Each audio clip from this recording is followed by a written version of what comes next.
दोस्तों, जैसा कि आप जानती हैं कि भारत के अंदर जिस तरह के हालात 2014 के बाद से निर्माण हो रहे हैं, उसको लेकर यही लगता है कि लगातार जो है तो एक के बाद एक किसी ना किसी तरीके से और किसी ना किसी चौराहे पर हर किसी का नंबर आता ही जा रहा है। सबसे पहले जब ये भारत की जो 2014 के बाद से गवर्नमेंट आई, तब से एक बवाल पीटा गया है जिसको हम कह सकते हैं सीएए बिल, यानी कि सिटीज़न अमेंडमेंट एक्ट, जिसके अंदर जो है तो मुसलमानों को स्पेशल टारगेट करके जो है तो उनको हटाने की बात की गई। उसके बाद मुसलमान तमाम तरह से जो है तो रोड पर आ गए। फिर उसके बाद मैं आपको बता दूं कि कुछ वक्त के बाद ये कानून ठंडे बस्ते में चला गया। फिर उसके बाद आता है दोस्तों किसानों का नंबर, जिसको लेकर किसान कई अरसे तक के जो है तो दिल्ली के घेर घेर के बैठे रहे। और इसके बाद जो है तो पॉलिटिकल तरीके से पूरे हिंदुस्तान के अंदर ही नहीं बल्कि पूरी दुनिया के अंदर किसानों का आंदोलन चर्चा चर्चा में रहा। और उसके बाद मैं आपको बता दूं कि कई जगहों पर जो है तो इसके ऊपर जो है तो बातें करने लगे, चीमगोइयाँ होने लगी और भारत के छवि जो तो धीरे धीरे दुर्मिल होने लगी।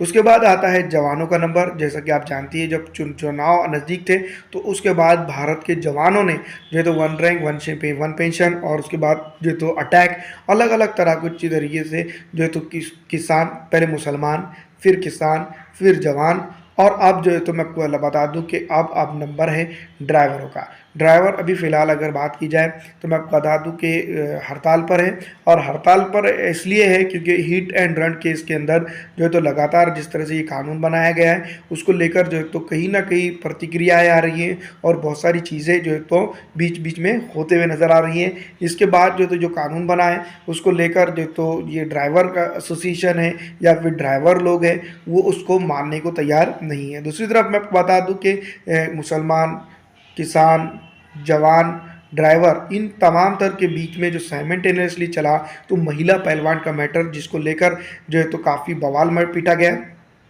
और भारतीय जनता पार्टी की जो तो छवि को और भी दुर्मिल किया गया। उसके साथ साथ मैं आपको बता दूं कि हिंदुस्तान की छवि पूरी दुनिया में दुर्मिल हुई।